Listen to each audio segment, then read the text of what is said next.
sí la estamos viendo.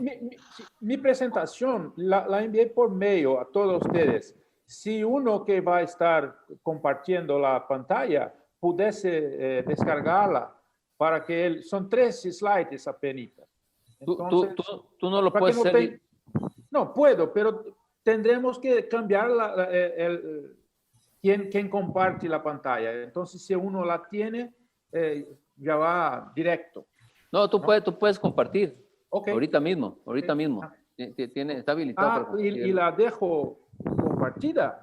No, todavía no. Ok. Cuando entres aquí en el botón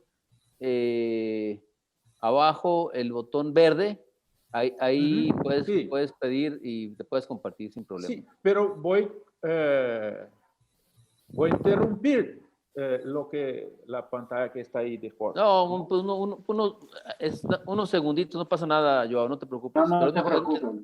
es mejor que tú la pongas directo y tú la manejes ahí. Mucho más fácil. Ok.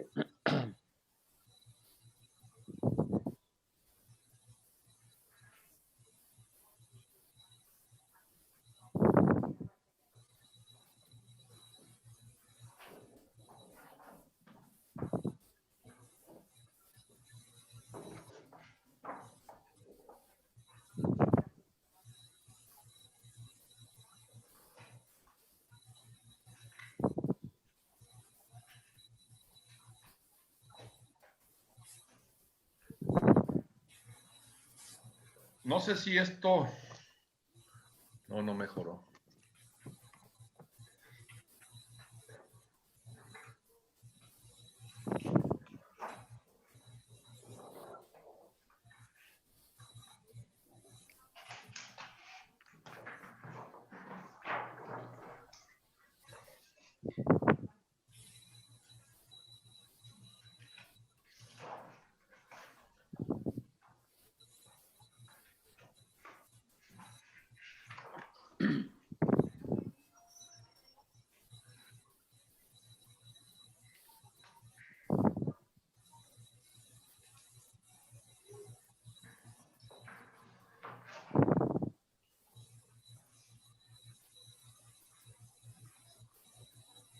Perdón, teníamos algunos detallitos técnicos ahí.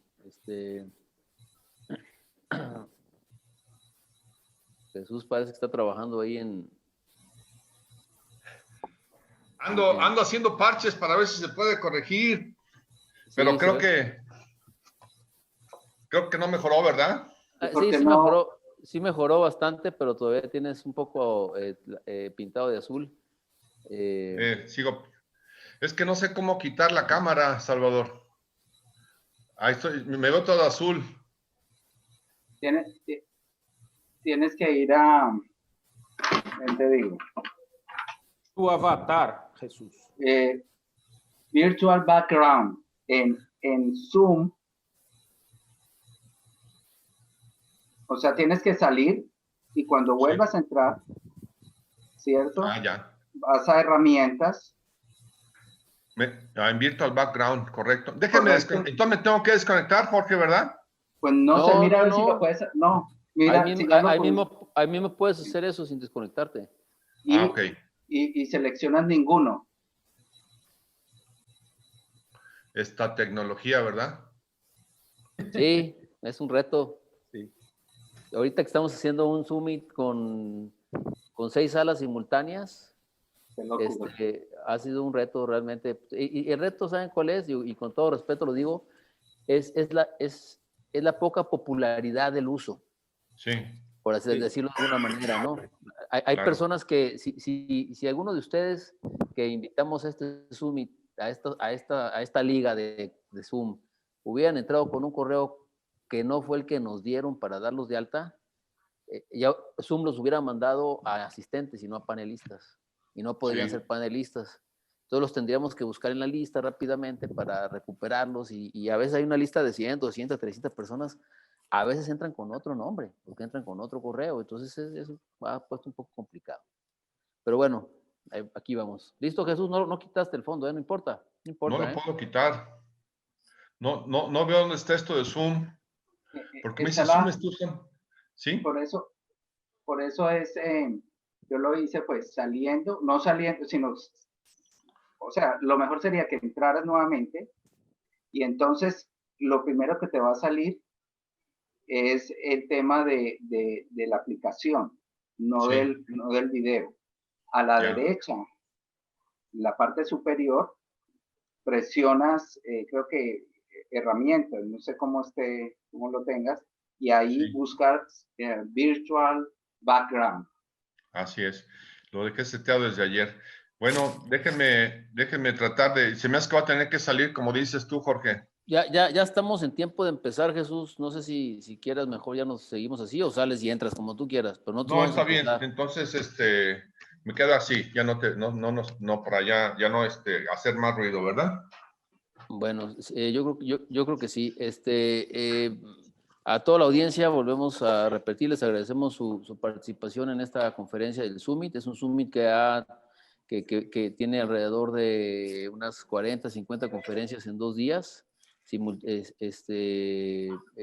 un esfuerzo, este Summit es un esfuerzo de pequeños, medianos y grandes productores de pesca y acuacultura y comercializadores de pesca y acuacultura. Es un esfuerzo por buscar la sostenibilidad del sector pesquero y acuícola en Latinoamérica y a su vez abrir y desarrollar mercados que estén interesados y que estén dispuestos a valorar esa sostenibilidad. Entonces, nosotros nos unimos con gusto y invitamos a nuestros panelistas también que se unieron con gusto para sumar esfuerzos a este Summit y a esta sustentabilidad en Latinoamérica. El Summit, este panel, para recordarles, es un panel que es sobre la sostenibilidad de alimentos balanceados acuícolas.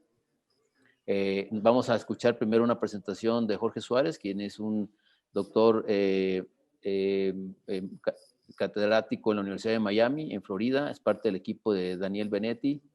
Él está especializado en nutrición y nos va a hacer una presentación sobre las perspectivas del futuro de la sostenibilidad de alimentos marinos en acuacultura, y tenemos como panelistas, que vamos a hacer una pequeña discusión al final de esta presentación, a Joao Manuel que nos acompaña desde Brasil. Él trabaja en la empresa Guaví. Para quienes lo conozcan y conozcan a Guaví, es una de las principales empresas, una de las empresas más grandes en la fabricación de alimentos balanceados acuícolas en Brasil.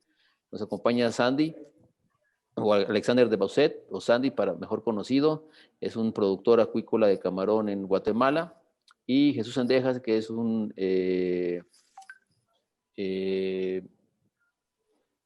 consultor acuícola de nutrición acuícola en diferentes países. Tuve una carrera muy exitosa en Cargill, en Purín y Cargill, y ahora de manera independiente desarrolla sus actividades. Bien, sin más preámbulos, Jorge, te dejo los micrófonos para que comiences. Adelante. Salvador, muchas gracias. Buenos días. Mi conferencia del día de hoy es sobre alimentos acuícolas sustentables. Gracias a los organizadores del evento por su amable invitación, a Salvador. Y básicamente esta conferencia es una visión de lo que nosotros, nuestro programa de la Universidad de Miami, dirigido por el doctor Daniel Benetti, creemos que son los alimentos acuícolas sustentables, hacia dónde debemos ir y qué obstáculos pues hay adelante. Básicamente la conferencia la voy a dividir en 2 partes. Una primera parte que corresponde a una introducción, generalidades y desafíos desde una perspectiva de alimentos acuícolas sustentables. La segunda parte corresponde a 2 desafíos que a nuestra manera de ver son bien importantes. Tenemos que discutirlo, que es el tema de la imprecisión en los requerimientos nutricionales en algunas especies a las diferentes edades.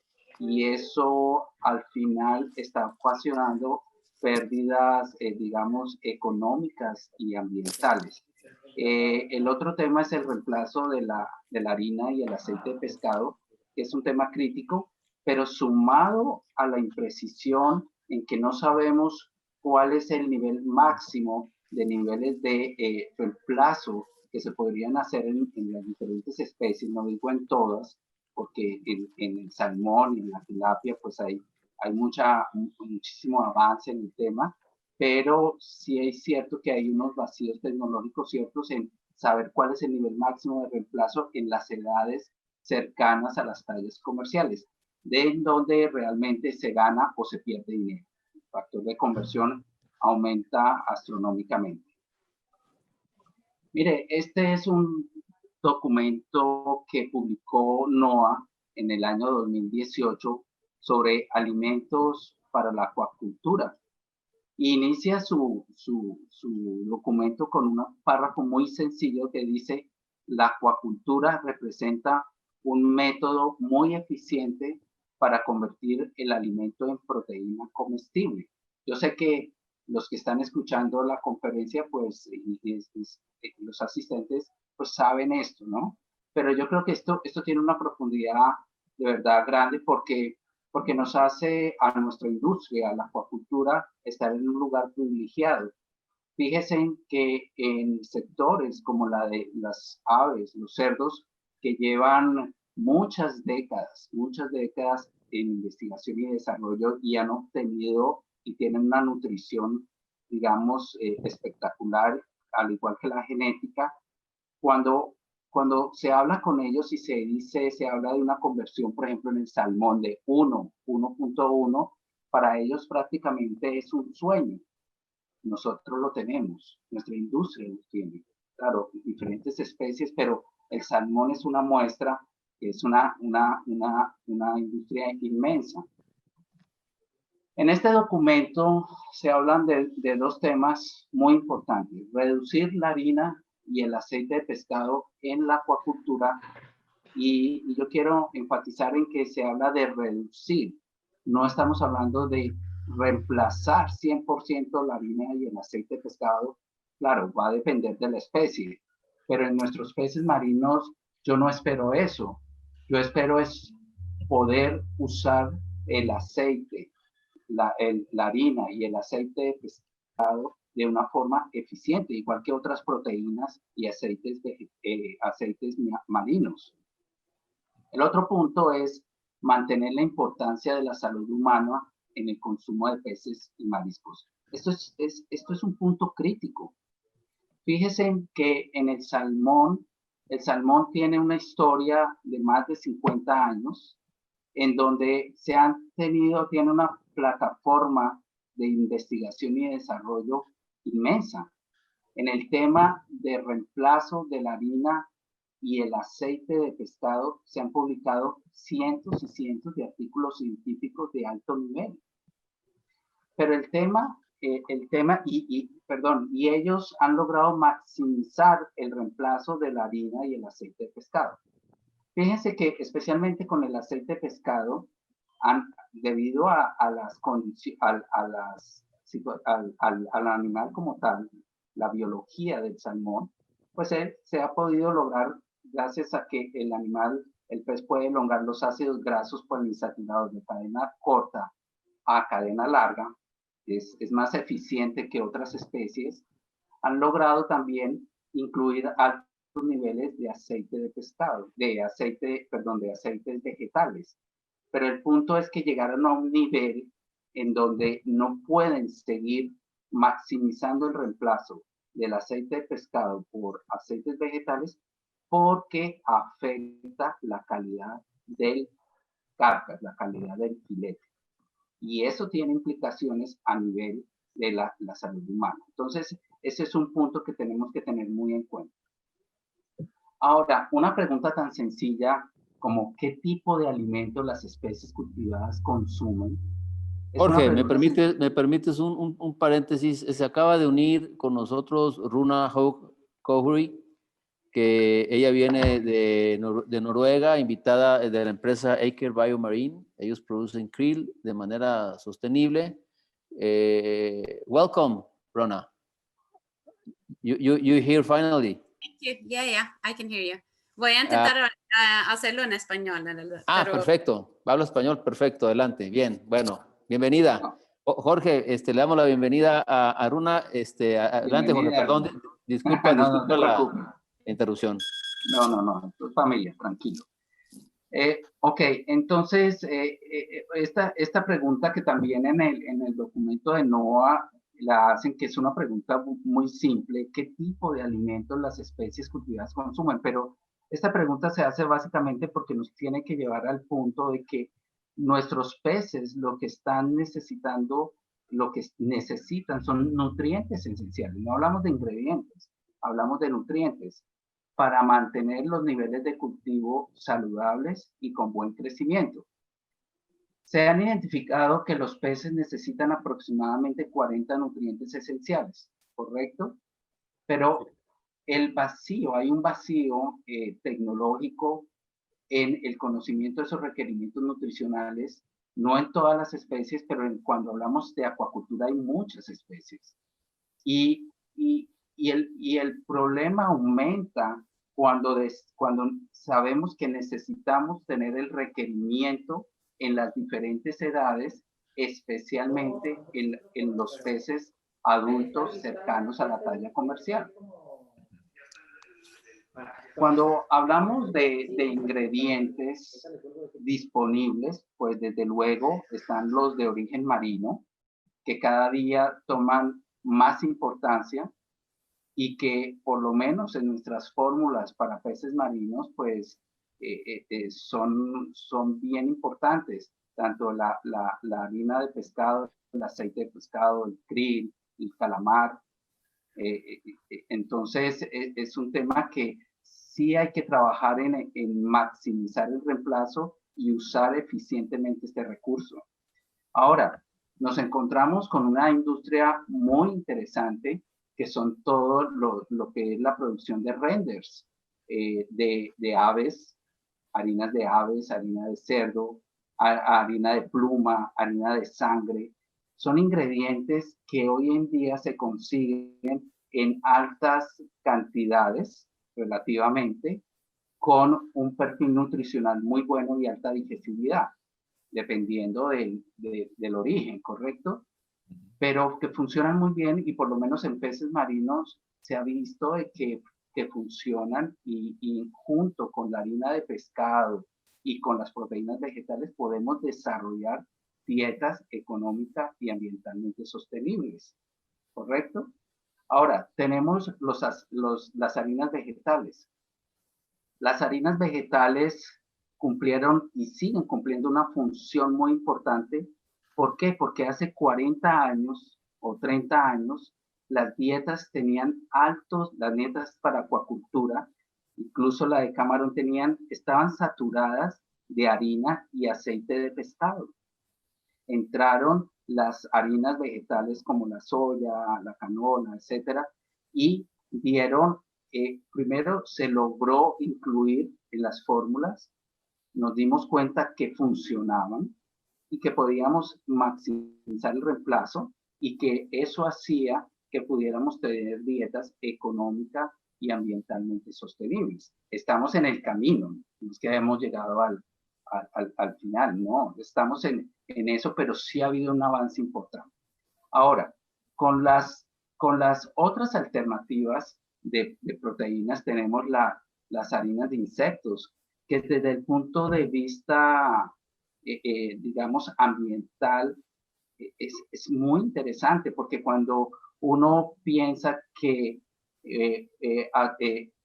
podemos utilizar los desperdicios de vegetales o desperdicios de la pesca, etcétera, y usarlos para que esa larva consuma estos desperdicios y producir proteína de calidad, pues es muy interesante. El tema aquí de esta industria es que no hay las cantidades suficientes para abastecer a esta industria, y los precios no son todavía competitivos, pero van en el camino. Yo creo que va a ser bien interesante. Ahora, el tema de las aceites de microalgas. en mi opinión o en nuestra opinión, este ingrediente va a ser el que va a cambiar la acuacultura, especialmente la acuacultura de aquellas especies que necesitan ácidos grasos poliinsaturados de cadena larga. ¿Por qué? Porque el cuello de botella, más que el reemplazo de la harina de pescado, es el aceite de pescado. Nuestras especies, nosotros nos hemos podido dar cuenta que el DHA es más importante que el EPA desde una perspectiva nutricional para nuestros peces marinos. Han habido publicaciones muy interesantes en Cobia, por ejemplo, y por eso cuando formulamos, tratamos de buscar aceites que tengan más EPA más DHA que EPA. Y es un poco complicado. Dependiendo de la especie, pues se encuentra unos niveles más altos o más bajos, pero es un tema crítico. Cuando esta industria, que ya se han metido a grandes multinacionales a trabajar con los bioreactores de microalgas, y tengamos la posibilidad de conseguir este ingrediente en altas cantidades, de precios competitivos, la industria, la acuacultura va a tomar otro giro. Tenemos la biomasa de bacterias, ya sea la harina de bacterias como tal o los flocks. Cuando hablamos de la harina de bacterias, pues hoy en día se pueden conseguir harinas procedente de bacterias, biomasa de bacterias, con un 70-75% de proteína, con precios competitivos y relativamente en cantidades importantes. El tema aquí es que hay que seguir investigando y conocer la digestibilidad de este ingrediente en las diferentes especies. Aquí entra también un tema que es el flow bacteriano.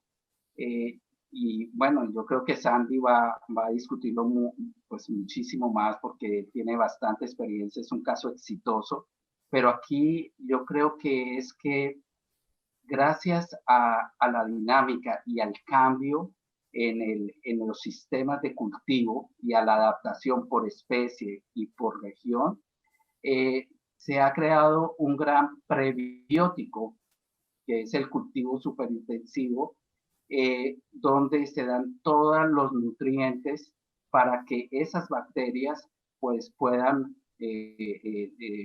darse en grandes cantidades y suplir parte de los nutrientes que necesita el animal, específicamente el camarón. Esto funciona muy bien, por ejemplo, el camarón, en tilapia, en peces marinos pues es imposible, en salmones es imposible, pero de todas formas es un recurso bien importante. Este artículo que fue publicado en el 2015, yo sé que está viejo, pero me encanta presentarlo, porque el señor Peter Edwards presenta, hace una presentación del desarrollo de una acuacultura ambientalmente sostenible.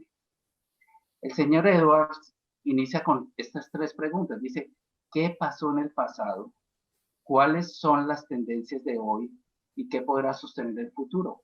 Y rápidamente podemos decir que en el pasado, desde una visión nutricional de alimentos para acuacultura, lo que sucedió hace 30 años es que las fórmulas estaban saturadas de harina y aceite de pescado.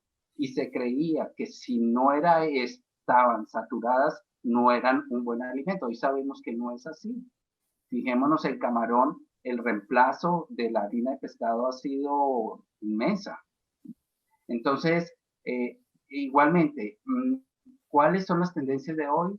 Pues ya lo hablamos, son el reemplazo, ¿cierto? Hay nuevas fuentes de proteína, nuevas fuentes de ácidos grasos. Y esta es la pregunta, creo que es la más complicada de todas, que es ¿qué podrá sostener el futuro? Y cuando tratamos de responder esta pregunta, pues nos enfrentamos a esta situación. FAO dice que en el año 2050 reporta que van a haber 9 billones de habitantes. Entonces, el tema de seguridad alimentaria se convierte en una prioridad clave.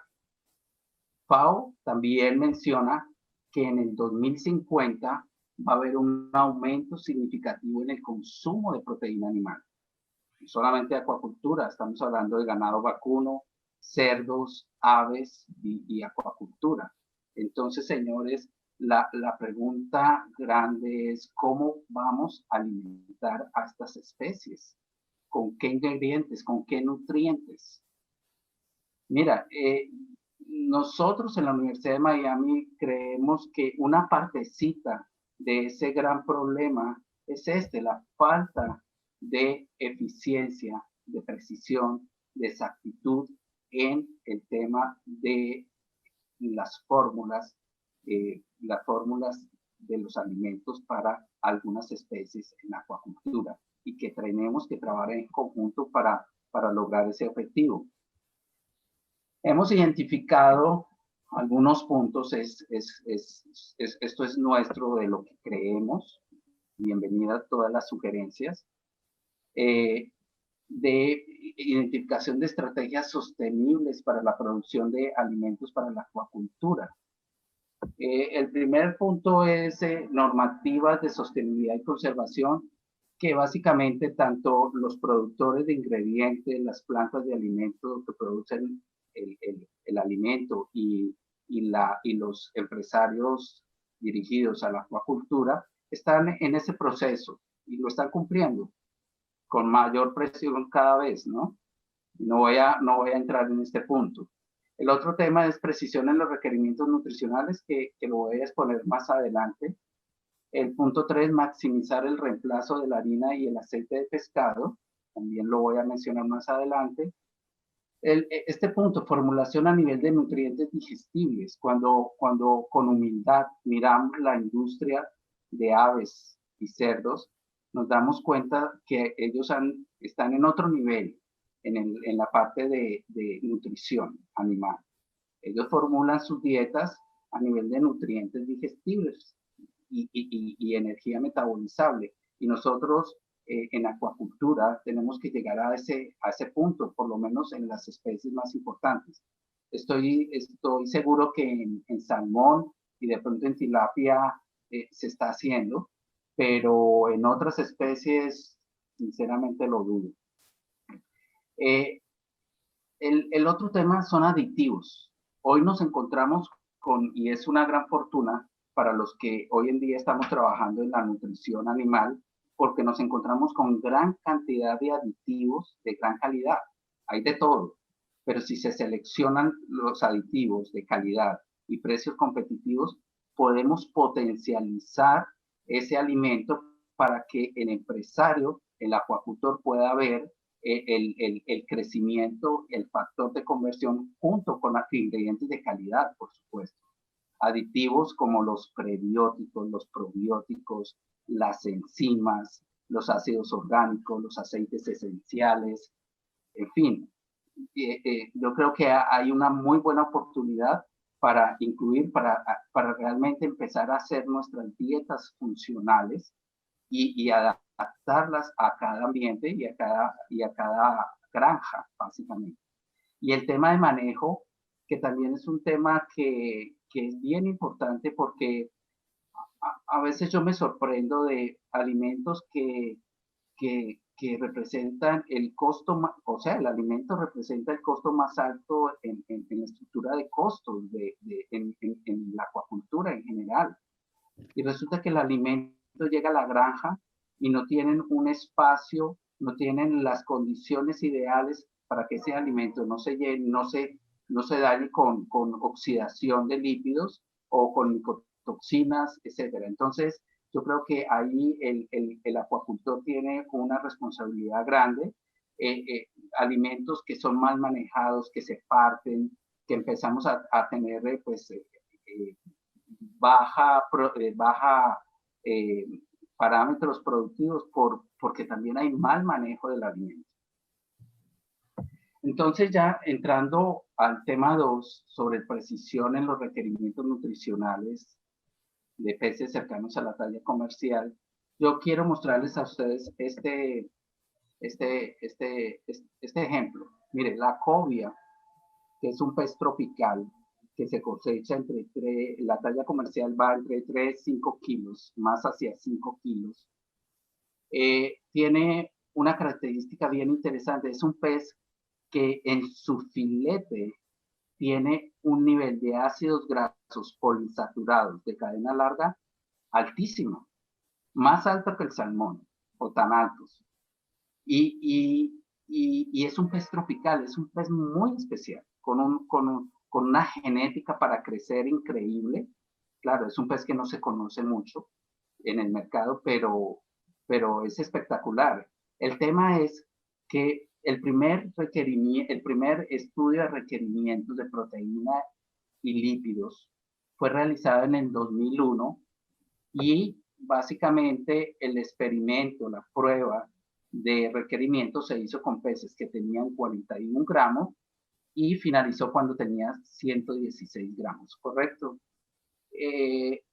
Un artículo súper importante porque fue el primero, pero yo me sorprendo que han pasado 20 años, casi 20 años, y todavía no conocemos cuál es el requerimiento de proteína, energía, lípidos en peces cercanos a la talla comercial, que son 4 kilos, 5 kilos. Solamente Jorge, disculpa, te quedan sí. 3 minutos más o menos. No me habías dicho que eran 30 minutos. Sí, sí. Yo puse aquí el cronómetro, pero yo corto. Va. Déjame termino aquí esta slide y ya. Entonces, básicamente la situación es que no conocemos el requerimiento de estos peces cercanos a la talla comercial. Y fíjense en que esto sucede con la mayoría de las especies. O sea, es una realidad. Ahora, con el tema de maximizar el reemplazo de la harina y el aceite de pescado, fíjense en que, por ejemplo, este estudio en Covia también, se hizo el requerimiento, se reemplazó con soya, peso inicial 8.5, peso final 30 gramos de la prueba, y se logró reemplazar el 18.9. Nosotros en la Universidad de Miami hicimos un estudio con covias de peso inicial de 1.86, peso final 3.2 kilos. Fíjense que aquí nosotros logramos reemplazar y tener unas fórmulas con 8.4% de fish meal, concentrado proteico de soya 30, soya regular 28. En esta otra fórmula, 6% de fish meal. Es decir, que vemos que no podemos realmente, y nosotros los investigadores, los que trabajamos en la universidad, las plantas de alimentos, etcétera, nosotros tenemos una responsabilidad de trabajar con peces, especies hasta la talla comercial, para que esos nuevos ingredientes que vienen en camino, pues se puedan maximizar. Bueno, entonces yo termino aquí y bueno, muchas gracias, muy amables. Aquí está el grupo de investigación de la Universidad de Miami, dirigido por el doctor Daniel Benetti y Salvador, muchas gracias. Muy bien, Jorge. Muy bien, Jorge, muchas gracias. Vamos a darle la palabra a Runa, porque nos va a hacer una presentación. Runa, Jorge hizo una plática muy interesante y puso en perspectiva el crecimiento de la población, la necesidad de proteína animal, la necesidad de crecimiento de proteína animal de origen de pescados y mariscos, y cómo la acuacultura va a crecer, con qué tipo de ingredientes va a crecer para alimentar a todas esa producción que tiene que elaborarse y para cumplir la meta de la demanda. Tú vienes y nos dices, nos presentas aquí hay un ingrediente que es de pesquería, es sostenible y lo pueden utilizar. A ver, platícanos un poco de eso, por favor. Gracias, Salvador. A ver, ¿pueden ver mi screen así? Sí, la vemos, sí lo vemos. Sí. Muy bien. Bueno,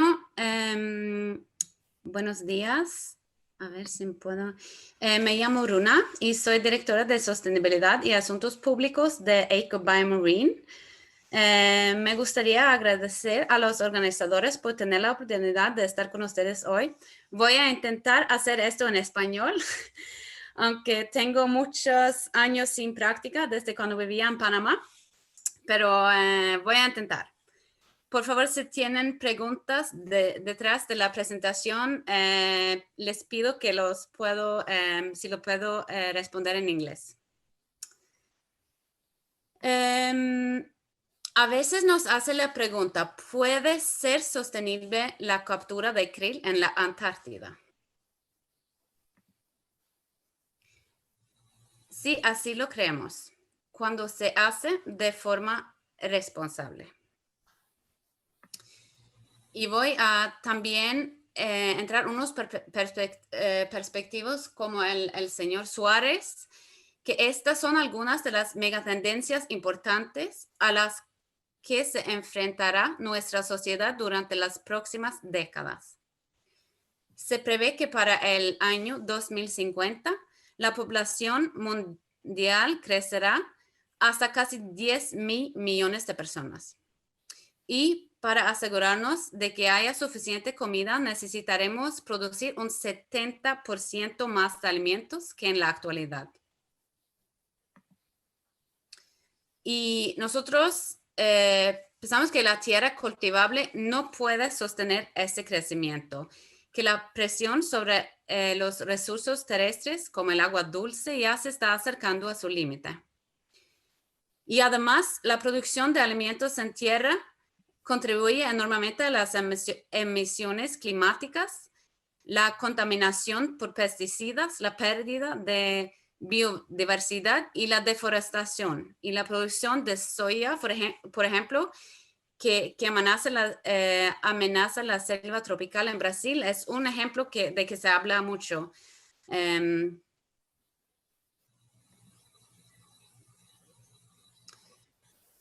Así que nosotros pensamos que es importante ser muy claro de que para asegurar los alimentos y los nutrientes para un mundo en crecimiento durante las próximas décadas, necesitamos cosechar más en los océanos. Necesitamos la acuicultura, que es el tema de hoy. Necesitamos también recolectar nuevos recursos a niveles tróficos más bajos, por ejemplo, como el krill. También necesitamos pesquerías que sean sostenibles a largo plazo. Y esta ilustración que vemos aquí muestra una paradoja, que los océanos cubren el 70% de nuestro planeta, pero sin embargo, solo el 2% del consumo de alimentos y solo el 0.5% de los productos farmacéuticos aprobados de hoy provienen del océano en la actualidad. Y para nosotros en Eike BioMarine, esto representa grandes oportunidades para las empresas que logran extraer recursos marinos sin comprometer la salud de los océanos. En Eike BioMarine hemos definido nuestro propósito comercial, mejorar la salud humana y planetaria. Y para nosotros eso quiere decir tener un impacto positivo en la salud de la gente sin comprometer la salud del planeta y de los ecosistemas en donde operamos. Y eso de la sostenibilidad ha sido un elemento central de nuestro negocio desde que se fundó la empresa en el año 2006. Y para nosotros, esto de la sostenibilidad no es mera filantropía para nosotros, sino que es nuestro esfuerzo para asegurar la rentabilidad a largo plazo de nuestra empresa, desde obtener nuestra licencia para operar hasta entregar una propuesta de valor de nuestros productos que los futuros consumidores quieran comprar. Fuimos pionera en la adopción de los objetivos de desarrollo sostenible de las Naciones Unidas, que me supongo que conocen ya, en el año 2016. Y nosotros trabajamos así el objetivo 14 y el objetivo 12 para reducir nuestra huella industrial y cuidar el ecosistema en el que operamos. Eso vemos como nuestra responsabilidad, ya que somos dueños de toda nuestra cadena de valor. También trabajamos hacia el objetivo 2 y el objetivo 3 para fortalecer nuestra huella positiva en la mejora de la salud humana. Esa para nosotros es nuestra oportunidad a través de los efectos positivos de los productos de krill, pues. Y por hablar un poquito más sobre la pesquería de krill, eso es una de las pesquerías mejor reguladas del mundo. Toda la flota de krill, que es compuesta por unos 10 buques, solo cosecha en el área 48 que ven aquí en la foto, cerca de la península antártica, que parece pequeña en esa foto, pero en realidad es una vasta área oceánica. Y no sé si sabían, pero el krill es una de las biomasas de especies individuales más grandes del mundo. De hecho, aproximadamente el doble del tamaño de la biomasa humana. En 2019 se realizó un extenso estudio científico sobre la biomasa de krill en esa área 48. El hallazgo científico de 73 millones de toneladas métricas de krill confirma para nosotros que es una biomasa saludable. También que la pesquería de krill no afecta a la reproducción de krill y que la pesquería sigue siendo precautoria. Y en general, las Naciones Unidas definen la cuota de cosecha sostenible en general como el 10% de una biomasa local por año. Por lo tanto, en el área 48 en la Antártida, la cuota máxima para toda la flota de krill es del 1% de la biomasa local por año. Y eso es establecida por la Institución Reguladora Internacional de CAMLR. Y esto deja 99% de la biomasa para otros depredadores como ballenas, focas y pingüinos. Y también para que la población de krill se reponga de manera saludable. Y en general yo creo que le costará encontrar otras pesquerías en el mundo que extraigan un porcentaje menor de la biomasa estimada que la pesquería de krill. La pesquería de krill de Aker BioMarine en la Antártida tiene la certificación de MSC, que me supongo que conocen muy bien, desde el año de 2010. Acabamos de recibir nuestra tercera certificación ahora en el año 2020, con una excelente calificación verde en todas las categorías. También durante 6 años consecutivos, la pesquería de krill antártico también ha recibido una calificación A y ha sido premiada como la pesquería de reducción más sostenible del mundo por la Asociación de Pesca Sostenible. Ahí ven el logo de Sustainable Fisheries Partnership. También contamos con la certificación Friend of the Sea para nuestros productos de krill. Y esas certificaciones independientes como estas aumentan la transparencia de la pesquería y respondan a las preocupaciones de los clientes sobre la sostenibilidad de los alimentos y los nutrientes. Esos son esfuerzos para nosotros muy importantes.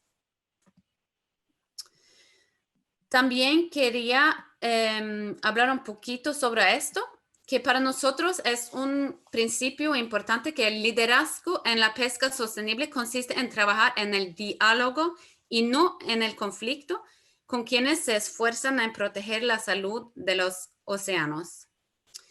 Y nosotros en Aker BioMarine colaboremos estrechamente con científicos marinos, también con los ONGs activas en la Antártida. Y desde el año 2018 hemos establecido unas zonas de protección voluntarias que están cerradas a la pesca durante la temporada de reproducción de pingüinos. Y eso hemos hecho junto con el resto de la industria del krill en una asociación que se llama ARC, Asociación de Cosechadores Responsables de Krill. Y esas zonas de protección voluntaria son un gran ejemplo para nosotros de cómo la industria va más allá que las regulaciones y más rápidos que los políticos en sus esfuerzos por proteger el medio ambiente. Así que somos muy orgullosos de esa colaboración.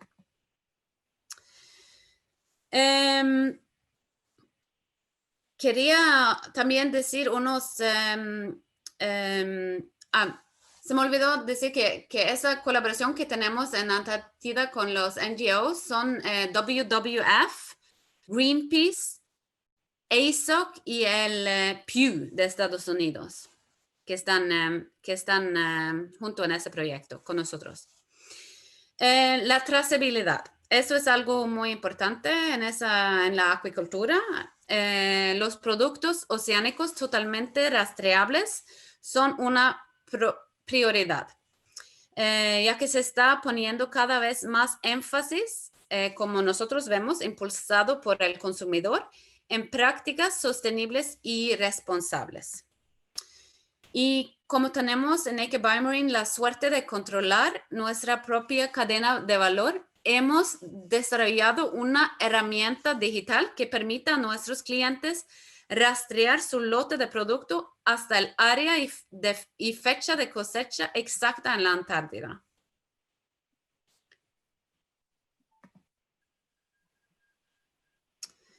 También creemos que el uso innovador de la tecnología y los macrodatos serán elementos centrales de una pesca futura que sea más transparente. Aquí en esa foto ven nuestro Sailboy. El Sailboy es un vehículo no tripulado que funciona con energía solar y eólica y que podemos equipar con tecnología de sensores para recopilar datos en tiempo real de las condiciones del océano por donde navega. Y ese Sailboy se ha usado por primera vez en el año 2020, o sea, ese año, y él nos ayuda a reducir nuestra huella industrial en la Antártida porque podemos enviar ese dispositivo para buscar krill en lugar de nuestros grandes arrastreros. Y eso hace que nuestra pesquería sea más eficiente y que además comprendamos mejor las condiciones locales del ecosistema. Así que también puede servir a la ciencia. Por fin, trabajamos en Naked Biomarine de forma sistemática para reducir las emisiones de carbono de toda nuestra actividad en Naked Biomarine. Mediante la adopción de nuevas soluciones de tecnología limpia marítima, trabajamos para reducir la huella de carbono en nuestros 4 buques. Y ese Antarctic Endurance, nuestro recién adquirido Antarctic Endurance que ven en esa foto, es el primer barco especialmente construido para la recolección de krill. Estuvo listo en el año 2019, o sea, el año pasado, y con ese barco logramos reducir en un 30% el nivel de emisiones de carbono por tonelada de krill cosechado. También estamos finalizando la evolución del ciclo de vida, el análisis LCA, para documentar la huella de carbono específica del proveedor de nuestras líneas de productos individuales.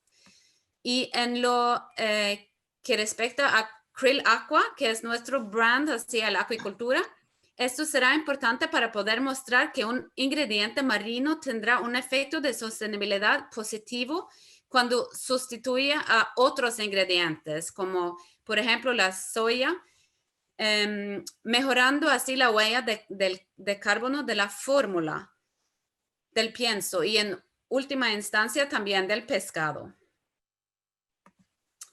Y quería finalizar con este slide que también muestra, como nosotros lo vemos, un importante efecto de sostenibilidad, que el krill proporciona unos beneficios para la salud y el rendimiento de camarones y peces que hace que la fórmula sea más eficaz. Y esos son, tenemos un trabajo en AK BioMarine muy activo entre lo que en las funciones, la ciencia sobre el efectos de krill en la fórmula, y esos son los efectos más importantes. Mejora el consumo de alimento, aumenta el crecimiento del camarón o del pez, mejora la salud en general, también mayor tolerancia del estrés, incrementa la tasa de supervivencia, mejora el sabor y textura, aumenta la pigmentación y por fin reduce costes cuando se entra como un ingrediente en la fórmula.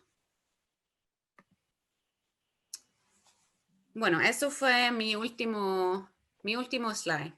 Muy bien, muchas gracias, Runa, por tu presentación, muy interesante. Vamos a invitar a alguien de que de los panelistas, Andy, Jesús, Joao.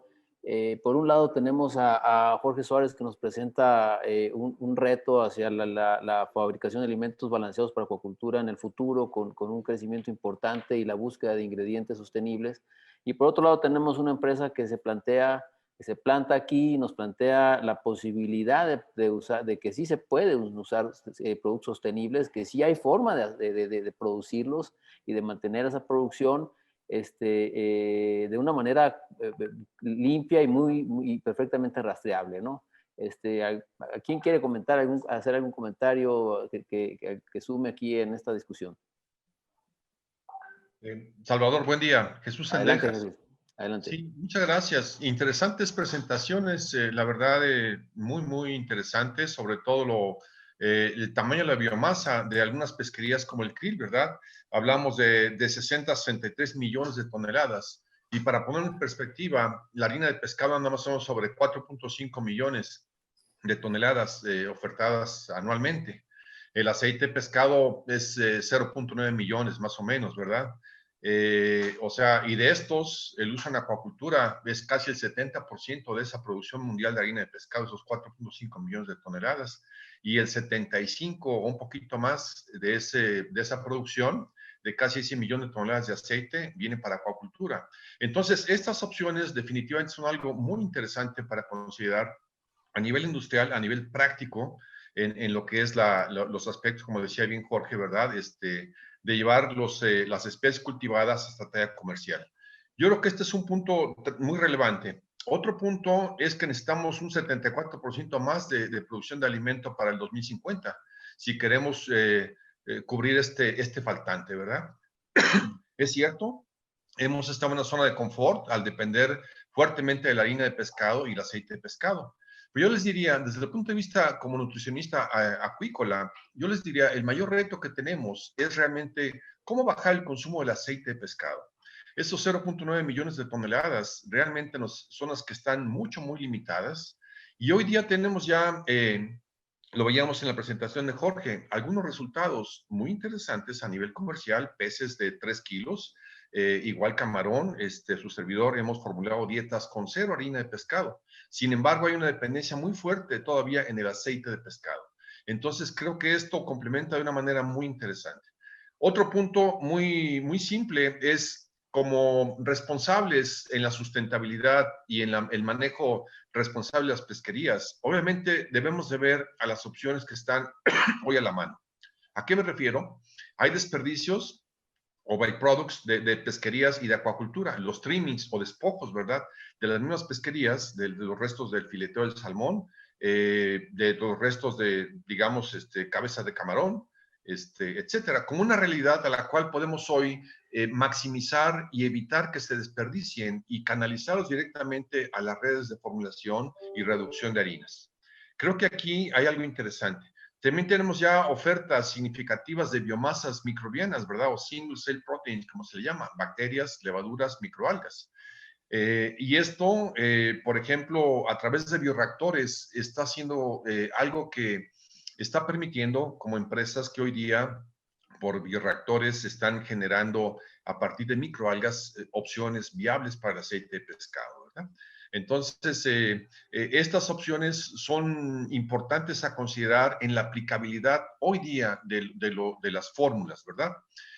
Yo les podría comentar, para cerrar mi punto, Salvador, hemos hecho ensayos comerciales, o corridas comerciales, me bien dicho, soportadas por trabajos de laboratorio, en donde ponemos 0 harina de pescado, 2%, 2.1% de aceite de pescado y opciones alternas de aceites producidos a partir de microalgas. Estos últimos se tienen que incluir a niveles un poco más altos, como bien decía Jorge, por los requerimientos intrínsecos de las especies hacia el ácido DHA o docohexaenoico. Entonces, esto nos hace todavía una dependencia muy fuerte que presiona la sustentabilidad de las pesquerías y, para ser realistas, si mantenemos aritméticamente el consumo de harina de pescado, que es del 6.25 más o menos por ciento de inclusión, al llegar a estas proyecciones para el 2050, necesitaremos millón y medio más de toneladas de harina de pescado producidas. Entonces, con esto les quiero decir, usemos los ingredientes que tenemos en mano, ¿verdad? Las soyas, ingredientes, proteínas de origen unicelular por reactores. Por ejemplo, me precio de compartirles la empresa que estoy asesorando. Estamos a partir de la pasta de soya, un ingrediente, pues, de alguna manera que presenta algunas, entre comillas, limitaciones, como factores antinutricionales, como aspectos de palatabilidad, etcétera. Se pueden, por biotecnología, transformar y, a través de digestiones enzimáticas y procesos de oligomerización, reconstituir las moléculas funcionales. Como bien decía Jorge, no estamos formulando por ingredientes, sino por nutrientes, y generar y buscar esos nutrientes que son claves para justamente el desempeño adecuado de las especies, desde el punto de vista de inmunidad, desde el punto de vista de supervivencia y desde el punto de vista de rendimiento económico, porque tenemos que tener eso muy en cuenta al buscar estas fuentes alternas. Ese sería mi comentario, Salvador. Muy bien, Jesús, gracias. Joao, ¿quieres comentar algo, por favor? No tienes el micrófono abierto, Joao.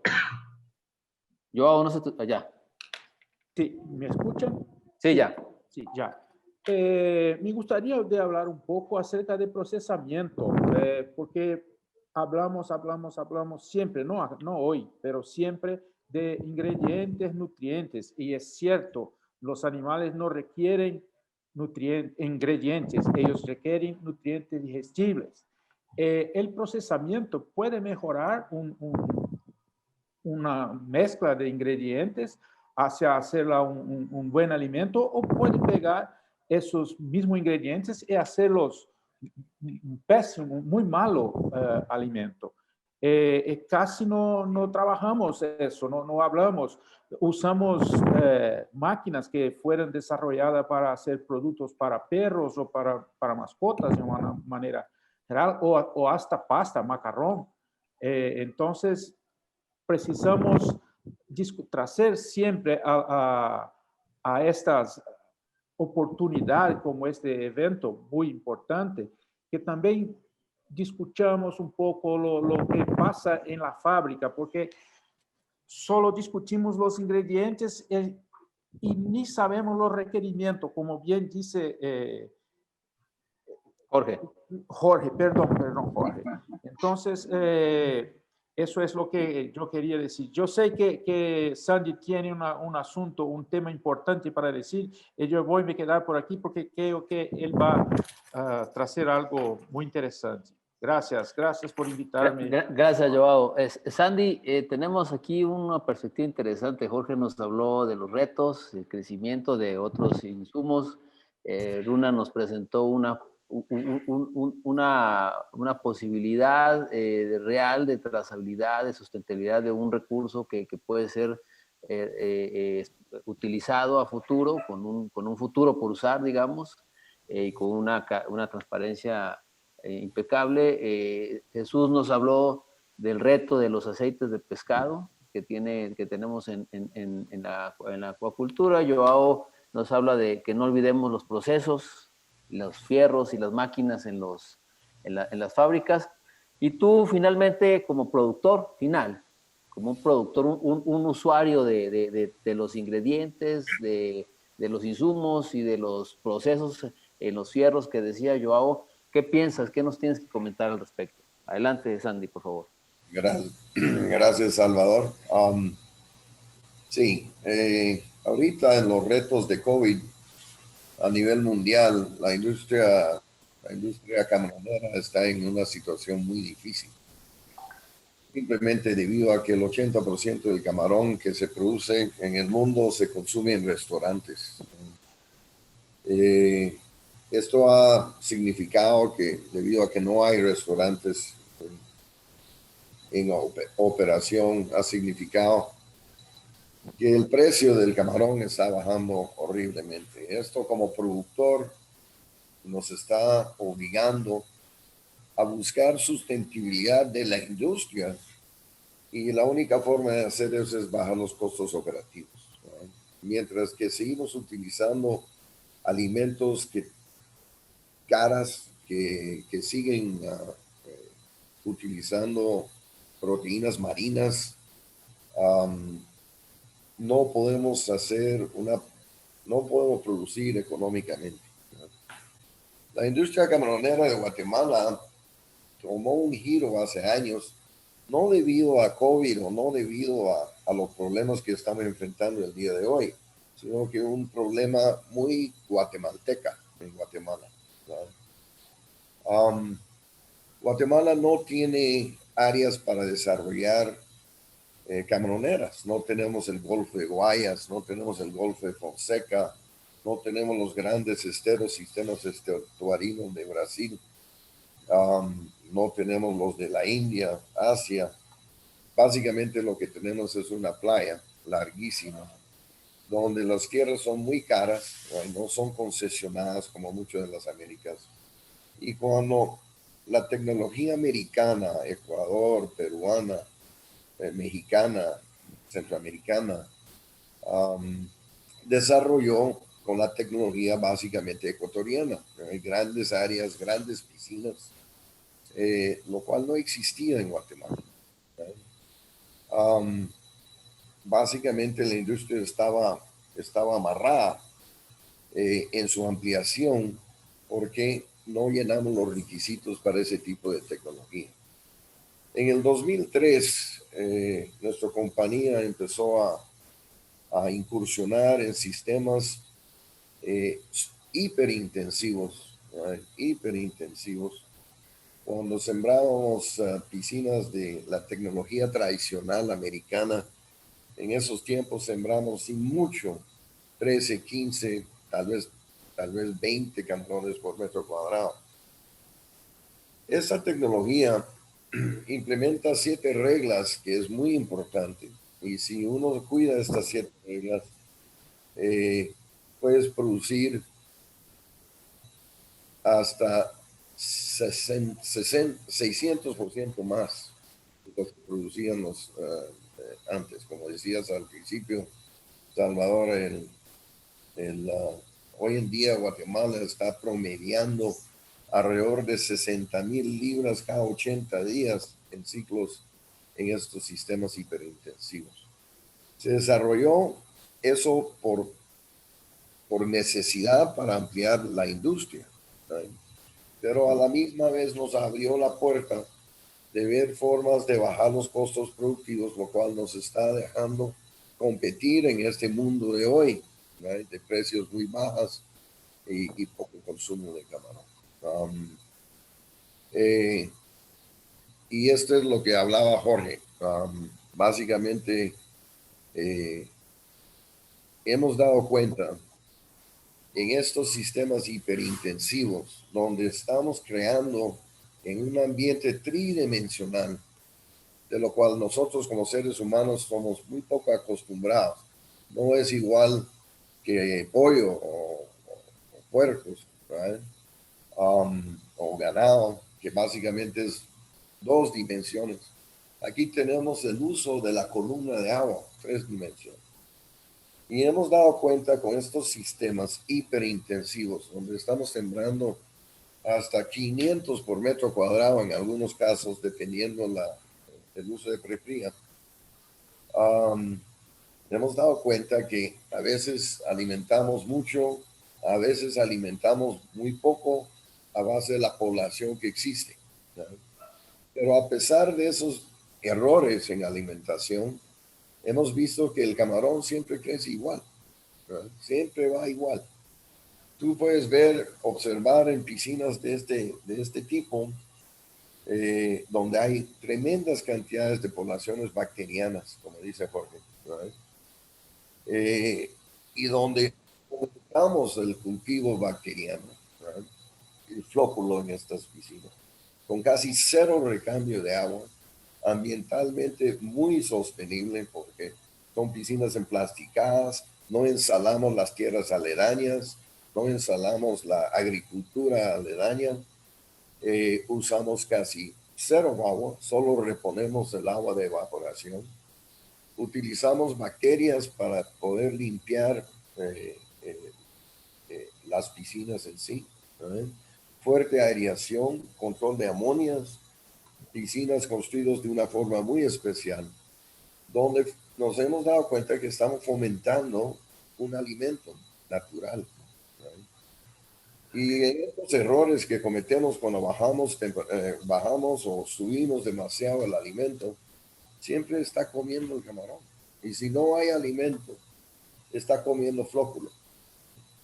Y si alimentamos muy poco, estamos dando cuenta que crece igual que la alimentamos demasiado, ¿no? Si alimentamos, y viene la pregunta, ¿cuánto podemos bajar el uso de alimentos caras que utilizan, por ejemplo, krill, right? O utilizan hoy en día aceite y harina de pescado? Y nos damos cuenta que podemos casi sustituir cualquier fuente de carbón a estos sistemas y el camarón lo come. Y todos sabemos la alta proteínica que hay, como dice Jesús, cantidad de proteína, porcentaje proteínica que hay en bacterias, es altísimo, mucho más alto que la mayoría de los alimentos de alta categoría y caras que estamos usando el día de hoy.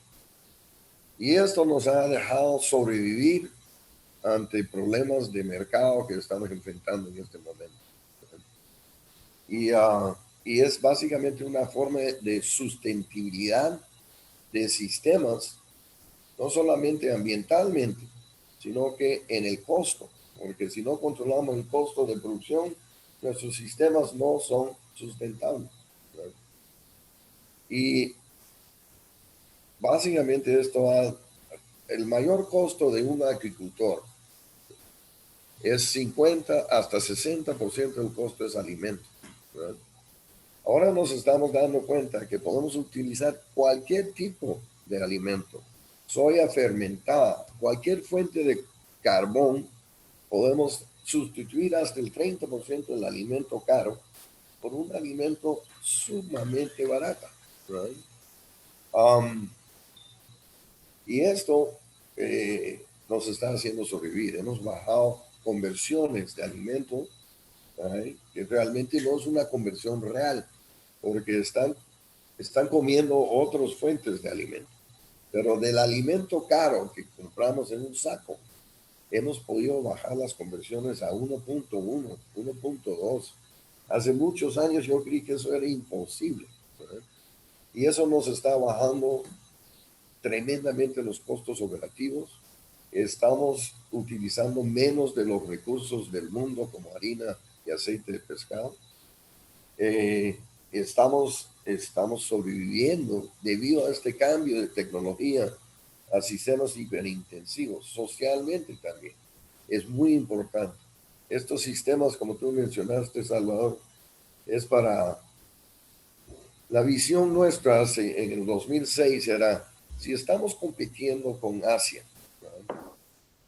Donde tienen un montón de productores chiquitas, ¿no? Familiares, ¿no?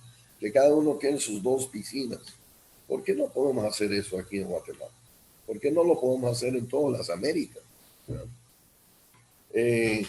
Perdón, Sandy, estamos ya prácticamente pasaditos de tiempo. Bueno, al terminar, esto ha desarrollado socialmente increíblemente. Ya tenemos oportunidad para hoy en día, que cuando empezamos con 5, ahorita esta es la única industria centroamericana que está en ampliación, ¿no? Y es debido a estos sistemas donde estamos sustituyendo los costos altos de alimentación en sistemas altamente productivos, donde simplemente dividimos los costos por otro denominador común que antes era inconcebible. Gracias, Salvador. Muy bien, el tema da para mucho más tiempo, lamentablemente se nos ha terminado. Tenemos una perspectiva interesante, el planteamiento de Jorge con su presentación, un reto, la plática de Runa con una fuente sostenible, la producción sostenible para considerar, de comentario de Jesús sobre la necesidad de reemplazar el aceite de pescado, que es realmente el problema de cuello de botella que tenemos en los alimentos, y utilizar otras posibilidades alternativas que también pueden bajar los costos. Joao nos habla que no olvidemos los procesos, que son importantes y que ahí puede haber una ganancia. Y finalmente Sandy, como buen productor, nos plantea la necesidad de bajar los costos a los productores en el 60% que puede representar el costo de alimento, bajarlo para poderse mantener a flote, sobre todo en estas condiciones de post-COVID o en COVID mismo, ¿no? Es como un tema global de la situación.